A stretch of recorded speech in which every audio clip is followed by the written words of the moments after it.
Welcome back to another episode of Fireside Giants. Today, we have some big news. Anthony and I are here in the studio, aka our rooms, and talking about the Giants signing Logan Ryan, formerly of the New England Patriots and the Tennessee Titans. A big signing for the Giants, Anthony. What are you thinking about this so far? I think it's a huge upgrade. This is a signing that just had to happen. The Giants had interest, but the price was too high, and eventually Logan Ryan, this week, he changed agents and brought his price down, and he had mutual interest with the Giants. They were able to strike a deal. I'm a big fan of this signing. You just look at all of the injuries we've had in the secondary, the opt-out by Sam Beal, and of course, DeAndre Baker's legal absence. This had to happen. We needed another veteran cornerback to put in there and play, whether he plays in the slot, outside, or even if he rotates in at safety. We needed somebody else in the secondary that can make plays. He's been a little inconsistent in recent years, but he is a playmaker, and he's definitely a major upgrade over who we had wherever we had them. Right, and I totally agree with that. Ryan is an interesting player, though, because last season, while his stats are monstrous, and I'll tell you a little bit about more of those numbers in a few minutes, but like you said, he fills a major void because I did not feel comfortable. I just talked about this on Twitter yesterday. I posted a list of the current players on the roster that could potentially fill that void at CB2, and it really comes down to Corey Ballantyne, who is a second-year player out of Washburn University. Right, we don't really know what we have in him yet. He has the potential, but he hasn't shown us he can be a starter. Then you have Prince Smith, who's an undrafted free agent.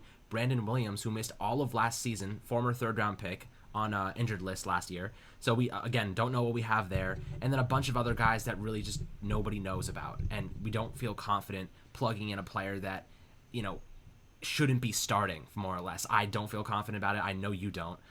Some people might say, let's give Ballantyne a shot. And I'm like, okay, so what happens if we give him a shot? Probability-wise, he's probably going to fail or not really take well to a starting spot this early in his career, needs more development. And now you have nobody behind him, right? Not even a single lick of talent behind him to come and fill that starting spot.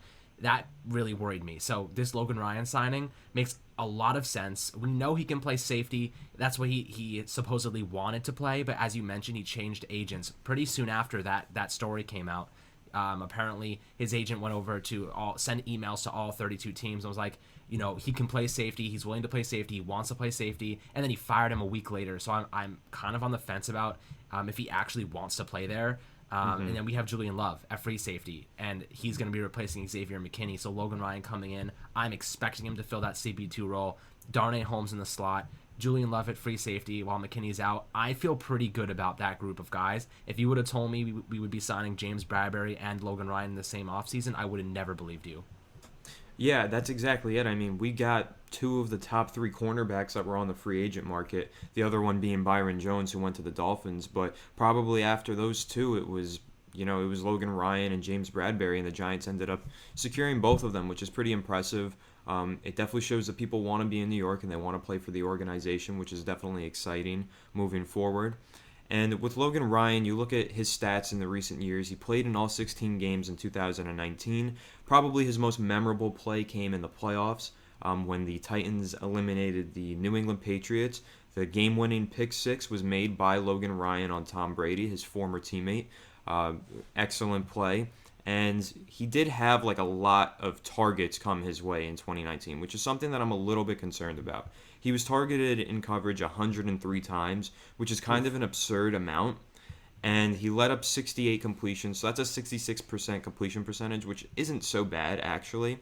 But he did give up 781 yards on 103 targets, so I just wonder, are opposing quarterbacks targeting him and trying to throw at him and finding success, or why that target number is so high? That's my question mark with Logan Ryan. Is it product of scheme where they play in zone defense and a lot of these are checkdowns and then he made tackles instantly? That's what it seems to indicate to me, because he did have 113 combined tackles, which is a huge amount. So I'm just curious to see how he does now with the Giants, if he can be a little more consistent and see what happens with that target number, because that one really confuses me.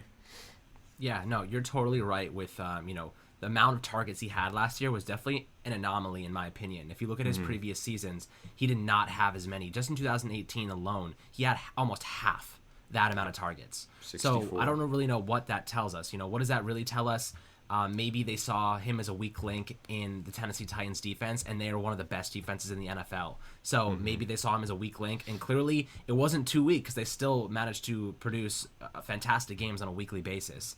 And then looking at his other stats, from the slot position, he actually just completely dominated in multi-faceted ways, and the creativity with Patrick Graham is where I'm really excited for him to blossom and kind of utilize his talents toward. So 113 combined tackles, right, with Tennessee last year, which is ridiculous for a cornerback. I've never heard of 130. That's like Blake Martinez level tackle production at the cornerback position. It makes no sense. The second highest amount he's ever had was in 2016 with New England, 92 combined. Then he had 18 passes defended, which is crazy. 4 interceptions. So we know he can create turnovers. 4 interceptions, that's a lot. And then 4 forced fumbles. That's another crazy statistic where you're like, okay, 4 interceptions, 4 forced fumbles. That's 8 total turnovers from one player. You could tell me that he was a weak link in Tennessee's defense, but he made up for it in turning over the football. So that's really exciting statistics to take a look at. I'm excited for that aspect alone. And then the one that really blows me away, 4.5 sacks and 8 quarterback hits. That's why is he rushing the passer that much? So I'm excited to see what they do with him. I think he can fill that CB2 role and really just utilize them in creative ways to try and make, develop mismatches. It's going to be tough for opposing offenses to figure out what the Giants are doing. That's what they wanted to do with Xavier McKinney. I think Logan Ryan's a more experienced version. However, having McKinney would have been awesome. I really am going to miss him for the first 10 to 12 weeks of the season.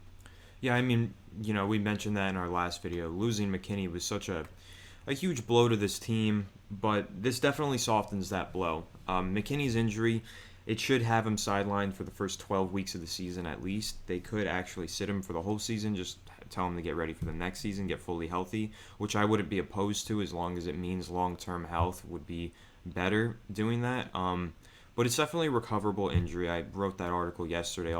We can link it in the description of this video. Go check that out.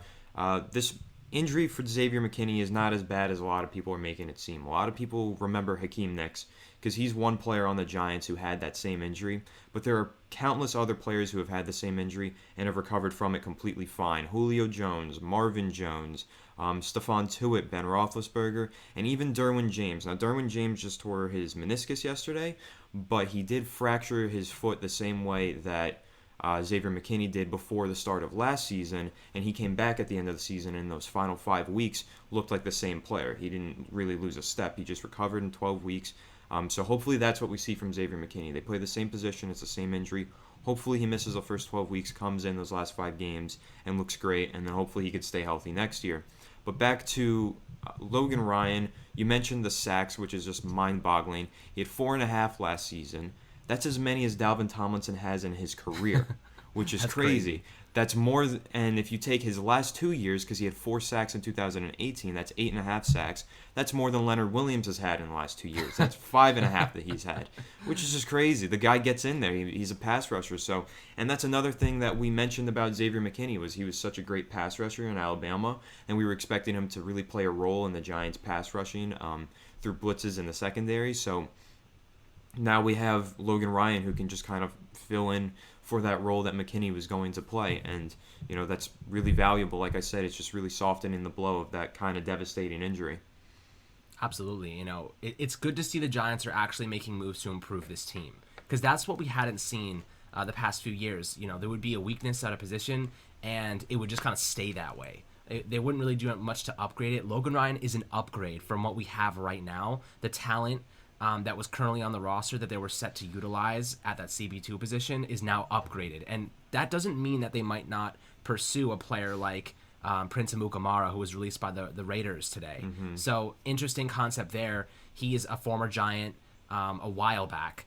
I think, was it 2011? So yeah, a long time ago. I think he was drafted in 2011. But he's another really talented player that kind of just hasn't got his feet established in the same place for a while. I don't know if the Giants will actually go and seek a contract with him. He would be really cheap, $1 to $2 million maximum. I think he signed a 1-year $1 million deal with the Raiders, so they could really bring him in for cheap. And that allows them to utilize Logan Ryan in that safety role, really just replace McKinney like entirely for this season, just 1 year. And that way they can use Love in the way that they indicated earlier on this preseason, just kind of utilizing him in different ways, plugging him in if there's an injury, that 3 safety look concept that Patrick Graham likes to use, cover 1. So I'm pretty excited to see how they utilize Logan Ryan, and then, do they go after Prince Amukamara? That's something we're going to keep keeping an eye on in the next few days. It's cheap. It makes sense. He has experience with the Giants, so we'll see what happens there. But that pretty much wraps up our little reaction video for Logan Ryan. We appreciate all the support you guys have given us on Fireside Giants, and we'll talk to you guys next time.